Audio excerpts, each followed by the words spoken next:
대한민국이 독자적으로 개발 중인 차세대 전투기 KF-21 보람의 사업에서 공동 개발국이었던 인도네시아가 사실상 배제되는 방향으로 가고 있다. 인도네시아가 약속했던 분담금을 지급하지 않은 채 지속적으로 협상을 지연시키면서 한국 정부와 한국항공우주산업, KI은 결국 자체적으로 미납금을 충당하는 결정을 내렸다. 이로 인해 인도네시아는 KF-21 기술 이전과 시제기 공급을 거의 받지 못할 가능성이 높아졌으며 공동 개발국으로서의 영향력을 상실하게 되었다. KF-21 보람의 개발 사업은 2015년부터 2026년까지 약 8조 1천억 원이 투입되는 대규모 프로젝트로 이 중 인도네시아는 20%에 해당하는 1조 7천억 원을 부담하기로 합의했다. 그러나 인도네시아는 지속적으로 분담금 지급을 미루며 1조 6천억 원으로 조정된 이후에도 6천억 원으로 줄여달라는 요구를 하는 등 협상을 지연시켜왔다. 특히 인도네시아 국방부 장관이 바뀐 이후에는 터키의 칸 전투기 개발 사업에 협력하려는 움직임까지 보이면서 KF-21 사업에 대한 태도가 더욱 소극적으로 변했다. 이러한 상황에서 한국 정부와 KA는 더 이상 인도네시아를 기다릴 수 없다고 판단하고 미납된 분담금 4,700여 원 중 정부가 3,500억 원을, KA가 1,200억 원을 추가 부담하는 방안을 추진하기로 했다. 이는 올해 안으로 최종 결정될 예정이며 내년도 예산에 반영될 것으로 보인다. 인도네시아는 KF-21 사업에 참여하면서 한국으로부터 전투기 기술을 이전받고 시제기 1대를 제공받을 계획이었다.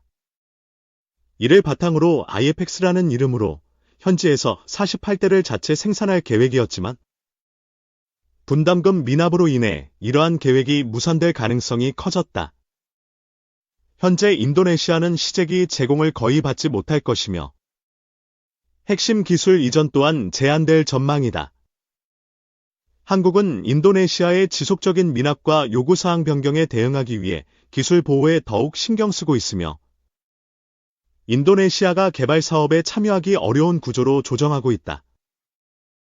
결국 인도네시아가 KF-21 사업에서 지분을 유지할 가능성은 희박해졌으며 빠른 정리가 이루어질 것으로 예상된다. 이번 결정으로 인해 인도네시아는 KF-21을 통한 자국 항공 전력 강화를 기대하기 어려워졌다. 반면 한국은 KF-21 사업을 더욱 안정적으로 추진할 수 있는 기반을 마련했다. KF-21은 현재 동남아, 유럽, 중동 등 여러 국가에서 높은 관심을 받고 있으며 인도네시아의 공백을 다른 국가들이 대체할 가능성이 크다. 실제로 필리핀, 말레이시아, UAE 등 여러 나라가 KF-21 도입을 검토 중이며 한국이 자체 자금으로 사업을 안정화함에 따라 향후 수출 계약이 더욱 활발해질 것으로 전망된다. 특히 한국은 KF-21 블록 2와 블록 3 개발을 계획하고 있으며 향후 스텔스 성능을 더욱 강화하여 F-35와 경쟁할 수 있는 수준으로 발전시키는 것을 목표로 하고 있다. 인도네시아는 KF-21 사업에서 영향력을 잃게 되면서 다른 대안을 모색할 가능성이 있지만 현실적으로 선택지가 많지 않다. 프랑스의 라팔, 네페일리, 전투기를 도입하고 있지만 높은 가격과 유지비용 문제로 인해 추가 도입이 쉽지 않다. 또한 터키의 칸 전투기 개발 사업에 참여하는 방안을 고려하고 있지만 터키가 핵심 기술 확보에 어려움을 겪고 있어 인도네시아가 원하는 수준의 기술 이전을 기대하기는 어려운 상황이다. 유럽과 미국 역시 인도네시아의 차세대 전투기 기술을 쉽게 이전하지 않을 가능성이 크기 때문에 인도네시아가 자체적으로 전투기 개발을 추진하기는 쉽지 않다. 결국 인도네시아는 KF-21을 도입하는 것이 가장 현실적인 선택이지만 분담금 미납으로 인해 협상력이 크게 약화되었기 때문에 한국의 조건을 받아들일 수밖에 없는 상황이 될 수도 있다. 이번 KF-21 사업의 분담금 문제 해결을 계기로 한국은 방위산업 강국으로서의 입지를 더욱 확고히 다지게 되었다. 한국은 이번 결정을 통해 인도네시아와 같은 불확실한 협력국에 의존하지 않고 자체적으로 사업을 추진할 수 있는 능력을 입증했다. 이제 KF-21은 인도네시아 없이도 충분히 성공할 수 있는 프로젝트가 되었으며 향후 수출 시장에서 더욱 경쟁력을 갖출 것으로 보인다. 특히 한국이 자체 자금으로 사업을 지속할 경우 KF-21의 개발 속도가 더욱 빨라질 가능성이 높으며 글로벌 방산 시장에서도 더욱 높은 평가를 받을 것으로 기대된다. 이번 결정은 단순한 분담금 문제 해결을 넘어 한국의 방위산업이 글로벌 시장에서 차별화된 경쟁력을 갖출 수 있는 기회로 작용할 것으로 보인다. 향후 KF-21의 추가 수출 계약이 어떤 국가들과 이루어질지, 그리고 한국이 방산 강국으로서 어떤 성과를 거둘지 전 세계가 주목하고 있다. 이 구형 KDDX냐? 신형 KDDX냐? 혁신의 기회는 있다. 취재파 양영모 해군 참모 총장이 지난달 말 HD현대중공업과 하나오션, 방사청에 차기 한국형 구축함 KDDX의 적기 전력화를 요청하는 서신을 보냈습니다.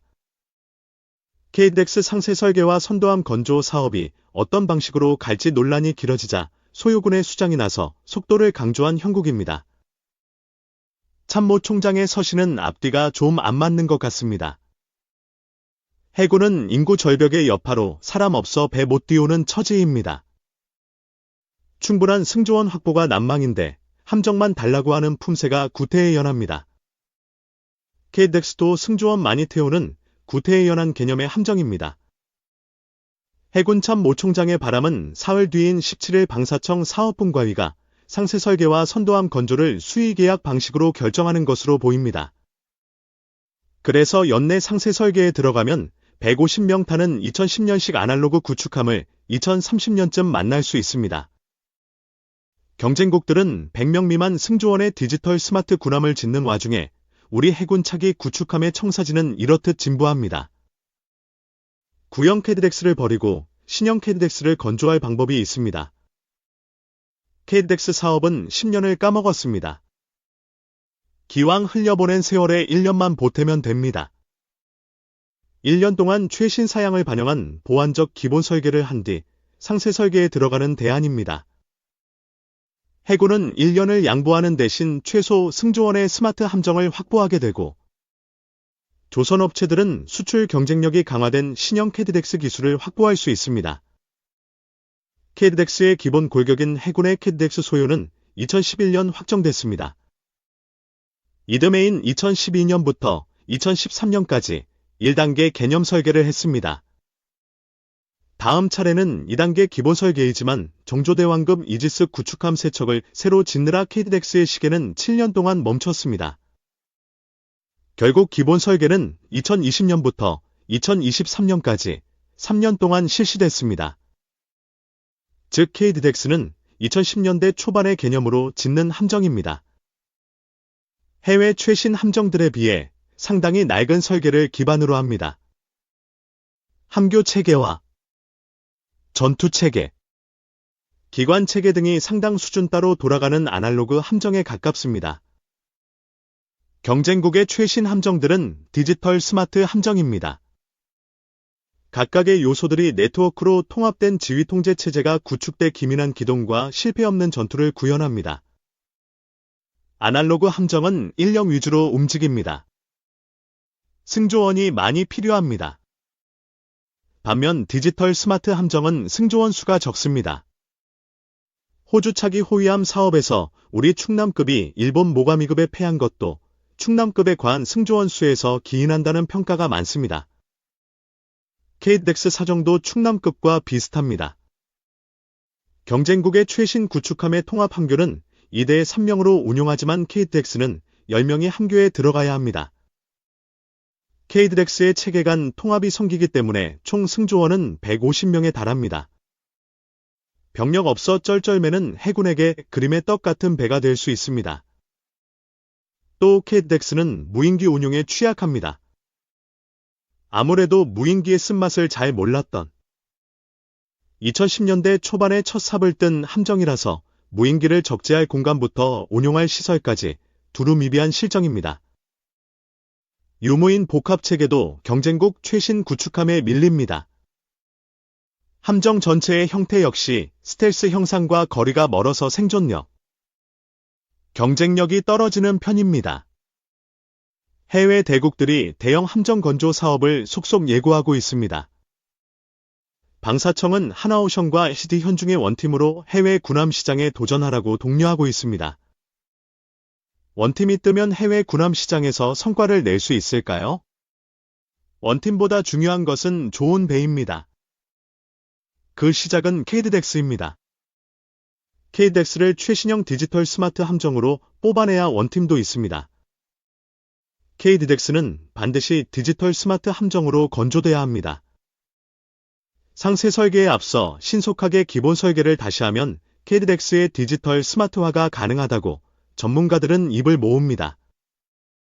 함교 체계, 전투 체계, 기관 체계의 네트워크 통합과 무인기, 유무인 복합 체계의 운용 등이 적용된 디지털 최신 사양을 접목시킨 보안적 기본 설계를 하는 것입니다. 전력 획득이 전공인 한 해군 예비역 장교는 딜년을 들여 보안적 기본 설계 또는 개선 설계를 하면 KTDX는 일본 모가 미급을 능가하는 최신형 함정으로 태어날 수 있다. 1년의 투자가 향후 10년의 낭비를 막을 수 있다고 조언했습니다. 방사청도 KTDX의 진보함을 잘 알고 있습니다. 방사청의 한 관계자는 선도함 빨리 건조하고 두번함부터 설계 변경해서 최신형으로 내놓으면 된다고 주장합니다. 두번함 설계 변경은 독도함, 마라도함 등 해군 다목적 수송함 사업에서 이미 실패를 겪은 하수입니다. 1번 독도함의 낡은 상세 설계를 뜯어 고쳐 2번 마라도함을 건조하는 데까지 15년 걸렸습니다. 애초에 1번 독도함을 구형으로 짓는 바람에 15년을 허비한 것입니다. KTDX는 1년 정도 더 투자해 1번 선도함에 승부를 걸어야 합니다. 17일 방사청 사업분과위의 어깨가 무겁습니다. 분과위원들 앞심의 서류에는 수의계약, 경쟁입찰, 공동개발의 3가지 선택지만 있습니다. 지금 사업분과위에 필요한 것은 심의 서류 밖으로 눈을 돌리는 진취적 유연함일지도 모르겠습니다. 단순하게 셋 중 하나를 고르는 데 그치지 말고 KTDX와 해군의 성공과 미래를 고려하는 발상의 전환을 기대하겠습니다.